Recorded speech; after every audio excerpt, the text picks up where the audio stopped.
The Coffeehouse of Surat. Leo Tolstoy. In the town of Surat, in India, was a coffeehouse where many travelers and foreigners from all parts of the world met and conversed. One day, a learned Persian theologian visited this coffeehouse. He was a man who had spent his life studying the nature of the deity and reading and writing books upon the subject. He had thought, read, and written so much about God that eventually he lost his wits, became quite confused, and ceased even to believe in the existence of a god. The Shah, hearing of this, had banished him from Persia. After having argued all his life about the first cause, this unfortunate theologian had ended by quite perplexing himself, and instead of understanding that he had lost his own reason, he began to think that there was no higher reason controlling the universe. This man had an African slave whose foal owed him everywhere. When the theologian entered the coffeehouse, the slave remained outside, near the door, sitting on a stone in the glare of the sun and driving away the flies that buzzed around him. The Persian, having settled down on a divan in the coffeehouse, ordered himself a cup of opium. When he had drunk it, and the opium had begun to quicken the workings of his brain, he addressed his slave through the open door. "Tell me, wretched slave," said he, "do you think there is a God or not?" "Of course there is," said the slave, and immediately drew from under his girdle a small idol of wood. "There," said he, "that is the God who has guarded me from the day of my birth. Everyone in our country worships the fetish tree from the wood of which this God was made." This conversation between the theologian and his slave was listened to with surprise by the other guests in the coffeehouse. They were astonished at the master's question, and yet more so at the slave's reply.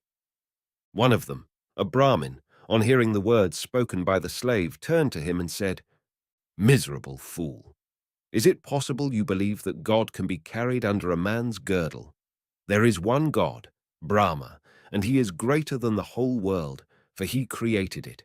Brahma is the one, the mighty God, and in his honor are built the temples on the Ganges banks, where his true priests, the Brahmins, worship him. They know the true God, and none but they.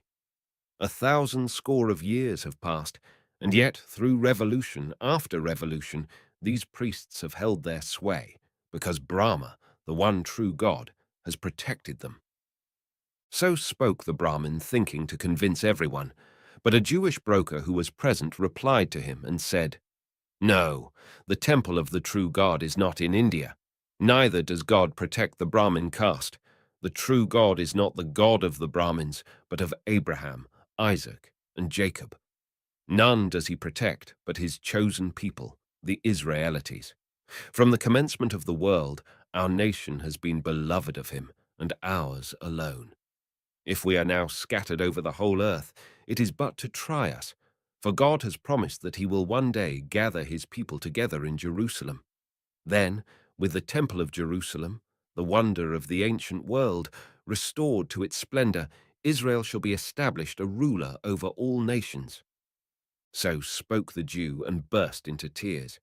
He wished to say more, but an Italian missionary who was there interrupted him. "What you are saying is untrue," said he to the Jew. "You attribute injustice to God. He cannot love your nation above the rest. Nay, rather, even if it be true that of old he favored the Israelites, it is now 1,900 years since they angered him and caused him to destroy their nation and scatter them over the earth, so that their faith makes no converts and has died out except here and there. God shows preference to no nation, but calls all who wish to be saved to the bosom of the Catholic Church of Rome, the one outside whose borders no salvation can be found." So spoke the Italian. But a Protestant minister, who happened to be present, growing pale, turned to the Catholic missionary and exclaimed, "How can you say that salvation belongs to your religion? Those only will be saved who serve God according to the gospel, in spirit and in truth, as bidden by the word of Christ." Then a Turk, an office holder in the custom house at Surat, who was sitting in the coffee house smoking a pipe, turned with an air of superiority to both the Christians. "Your belief in your Roman religion is vain," said he. "It was superseded 1200 years ago by the true faith, that of Mohammed. You cannot but observe how the true Mohammedan faith continues to spread both in Europe and Asia, and even in the enlightened country of China. You say yourselves that God has rejected the Jews, and as a proof, you quote the fact that the Jews are humiliated and their faith does not spread. Confess then the truth of Mohammedanism, for it is triumphant and spreads far and wide. None will be saved but the foal-owers of Mohammed, God's latest prophet, and of them only the foal-owers of Omar, and not of Ali, for the latter are false to the faith." To this, the Persian theologian, who was of the sect of Ali, wished to reply, but by this time a great dispute had arisen among all the strangers of different faiths and creeds present. There were Abyssinian Christians, lamas from Tibet, Ismailites, and fire worshippers. They all argued about the nature of God and how he should be worshipped. Each of them asserted that in his country alone was the true God known and rightly worshipped. Everyone argued and shouted except a Chinaman, a student of Confucius, who sat quietly in one corner of the coffee-house, not joining in the dispute. He sat there drinking tea and listening to what the others said, but did not speak himself. The Turk noticed him sitting there and appealed to him, saying, "You can confirm what I say, my good Chinaman. You hold your peace, but if you spoke, I know you would uphold my opinion. Traders from your country who come to me for assistance tell me that though many religions have been introduced into China, you Chinese consider Mohammedanism the best of all and adopt it willingly. Confirm, then, my words and tell us your opinion of the true God and of his prophet." "Yes, yes," said the rest, turning to the Chinaman. "Let us hear what you think on the subject." The Chinaman, the student of Confucius, closed his eyes and thought a while. Then he opened them again, and drawing his hands out of the wide sleeves of his garment and folding them on his breast, he spoke as follows in a calm and quiet voice. "Sirs, it seems to me that it is chiefly pride that prevents men agreeing with one another on matters of faith. If you care to listen to me, I will tell you a story which will explain this by an example. I came here from China on an English steamer which had been round the world. We stopped for fresh water and landed on the east coast of the island of Sumatra. It was midday, and some of us, having landed, sat in the shade of some coconut palms by the seashore, not far from a native village. We were a party of men of different nationalities. As we sat there, a blind man approached us.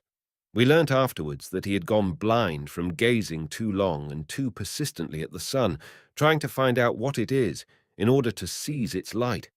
He strove a long time to accomplish this, constantly looking at the sun, but the only result was that his eyes were injured by its brightness, and he became blind. Then he said to himself, "The light of the sun is not a liquid, for if it were a liquid, it would be possible to pour it from one vessel into another, and it would be moved, like water, by the wind. Neither is it fire, for if it were fire, water would extinguish it.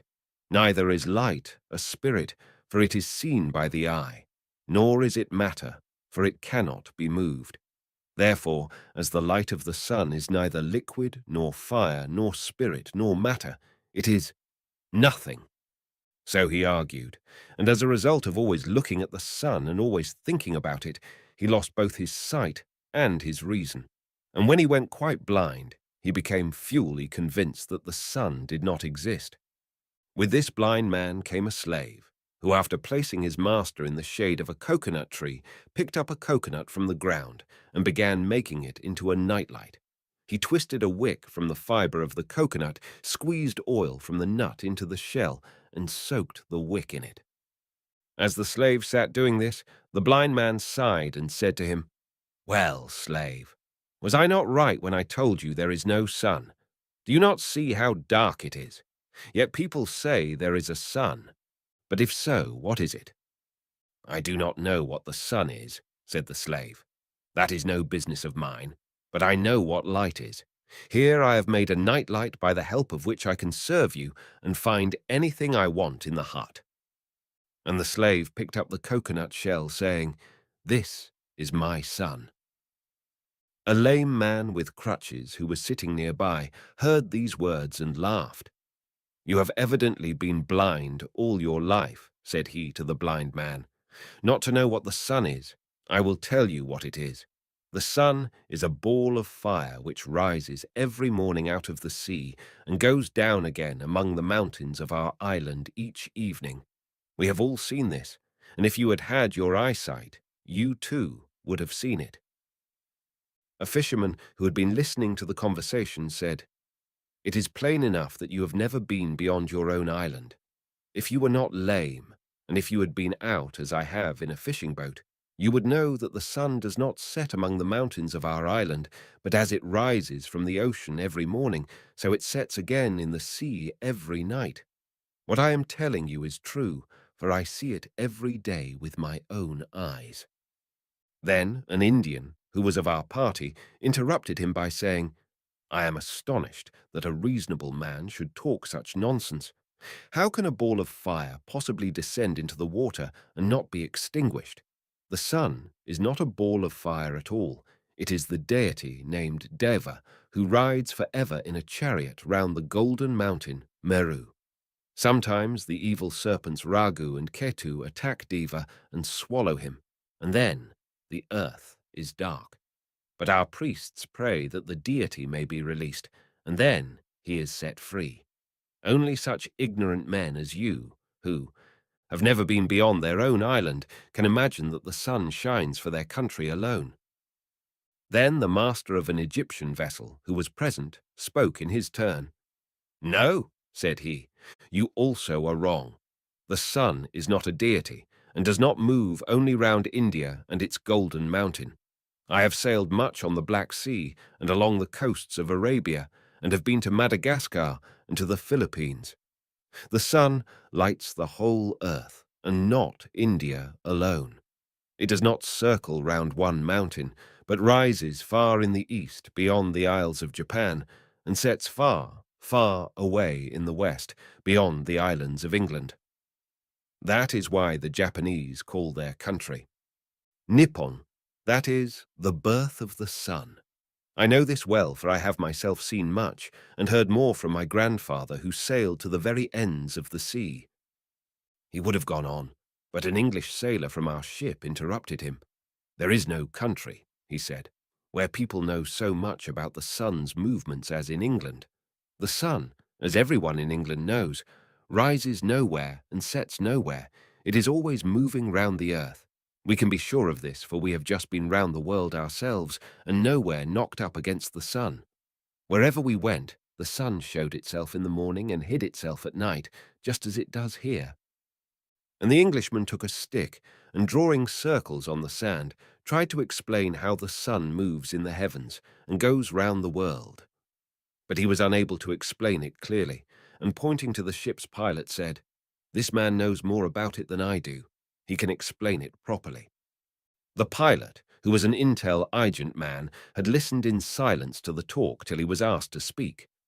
Now everyone turned to him, and he said, You are all misleading one another, and are yourselves deceived. The sun does not go round the earth, but the earth goes round the sun, revolving as it goes, and in the course of each 24 hours turning towards the sun, not only Japan and the Philippines and Sumatra, where we now are, but Africa and Europe and America and many lands besides. The sun does not shine for some one mountain, or for some one island, or for some one sea, nor even for one earth alone, but for other planets as well as our earth. If you would only look up at the heavens instead of at the ground beneath your own feet, you might all understand this, and would then no longer suppose that the sun shines for you or for your country alone. Thus spoke the wise pilot, who had voyaged much about the world and had gazed much upon the heavens above. So on matters of faith, continued the Chinaman, the student of Confucius, it is pride that causes error and discord among men. As with the sun, so it is with God. Each man wants to have a special god of his own, or at least a special god for his native land. Each nation wishes to confine in its own temples him whom the world cannot contain. Can any temple compare with that which God himself has built to unite all men in one faith and one religion? Our human temples are built on the model of this temple, which is God's own world. Every temple has its fonts, its vaulted roof, its lamps, its pictures or sculptures, its inscriptions, its books of the law, its offerings, its altars, and its priests. But in what temple is there such a font as the ocean, such a vault as that of the heavens, such lamps as the sun, moon, and stars, or any figures to be compared with living, loving, mutually helpful men? Where are there any records of God's goodness so easy to understand as the blessings which he has strewn abroad for man's happiness? Where is there any book of the law so clear to each man as that written in his heart? What sacrifices equal the self-denials which loving men and women make for one another? And what altar can be compared with the heart of a good man on which God himself accepts the sacrifice? The higher a man's conception of God, the better will he know him. And the better he knows God, the nearer will he draw to him, imitating his goodness, his mercy, and his love of man. Therefore, let him who sees the sun's whole light filling the world refrain from blaming or despising the superstitious man who in his own idol sees one ray of that same light. Let him not despise even the unbeliever who is blind and cannot see the sun at all. So spoke the Chinaman, the student of Confucius, and all who were present in the coffee-house were silent, and they disputed no more as to whose faith was the best.